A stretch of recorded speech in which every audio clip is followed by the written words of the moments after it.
Maverick Physical Therapy, welcome to our first case study and our first patient. And what I'm going to do when I go through these is give an intro episode, a quick little blurb, and then head on into the conversation. Sometimes we'll have the patient with us, other times we won't.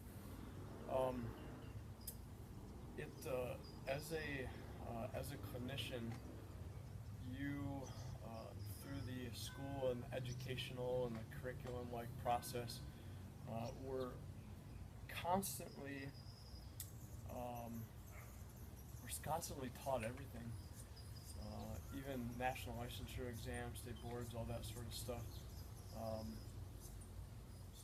You're given so many different scenarios and cases, and a lot of trickery-related things, and a lot of things to really stimulate you to think on your feet, because that's how it's going to be in real life, but magnified to a much greater degree. And really, what it comes down to: are you within our scope of practice to treat? So, as a clinician, we need to know what our job description is. What our priorities are in terms of helping out that patient, if they are or are not within our scope of practice. And I'll reiterate from some of the opening episodes in Differential Diagnosis, in that when I first meet with my patient, I tell them that right off the bat, before we start moving, hey, you know what? I know you have some form of symptoms and stuff like that going on today, some stuff that's really limiting you from doing what you want to do recreationally and occupationally. We need to be able to flare those symptoms up today. We need to be able to take them away with movement. I need to know if those make sense from a musculoskeletal, neuromuscular-based response. And if it's not making sense, I need to get together my good group of clinicians, and I need to outsource you to them. I need to refer you to them to have better eyes on you in the scope of practice that can take care of what you potentially have going on or diagnose.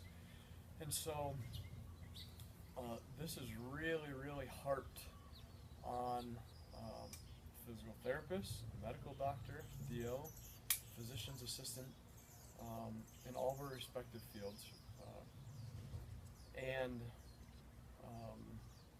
through those processes, you're in the school setting and in the textbook-like world, you're given the worst of the worst related stuff. And you always hope as a clinician and chatting with oftentimes a lot of people, that have been in the business for 20 plus years. There's some horror stories out there, but then there's also a lot of people that haven't had to really deal with that zebra, that really horrific thing. But I think we need to treat everything as suspect. We need to treat everything as suspect because the chemistry involved with the kinetic chain, the body that we're in, is very different. The response in which we're going to get a lot of times is not textbook. It's not cookie cutter like. And we need to know the structures of the body and how movement affects them three-dimensionally better than anybody. And if that stuff doesn't make sense, we need to start referring patients out. And so it wasn't an easy process when, fortunately and unfortunately, the first patient that I was ever confronted with in regards to ultimately a life and death situation was and is and has always been my best friend. Playing around with a couple tractors right here. A couple Ford tractors that I got back in the day as I was a little guy, 3 or 4 years old. from my parents. Grew up on little fruit and vegetable farms back in Fremont, Michigan, and my parents were kind enough to be able to, if you can see these guys, send these guys on out for little guys Maverick and Maddox to be able to just hammer away with, as I did for several hours, and playing with them because they remind me of how much dignity, kindness, respect, and love that we need to be able to give to our patients. This first case study that was and is in reference to my best friend is my father, and in an evening in a day of September 2015, several weeks and months after we had been having some conversation between San Diego and Michigan, I experienced what was certainly one of the worst days in all of my life. And I've set out on this journey long before because I wanted to be able to help out people. I wanted to be able to help out family and friends. I wanted to love on them. I wanted to be this great expert, creative, forward-thinking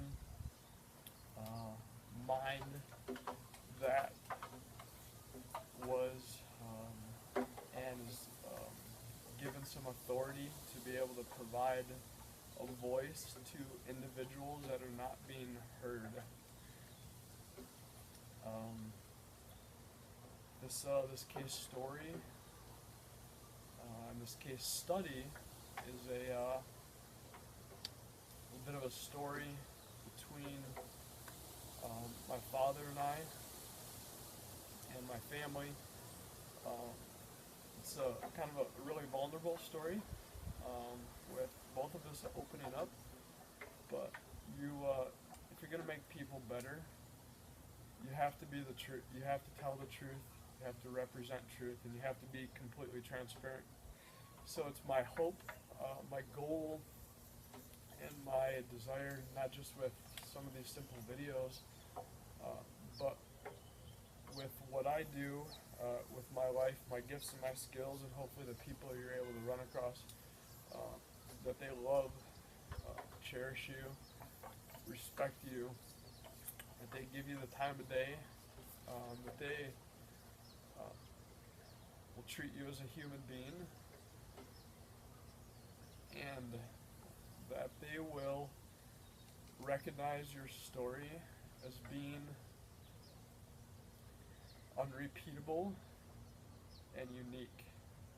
So I hope that you will find a lot of joy and a lot of encouragement in this process of being educated and educating. I look forward to this journey with you, and look forward to taking any questions via phone, text, or email if I can help on out.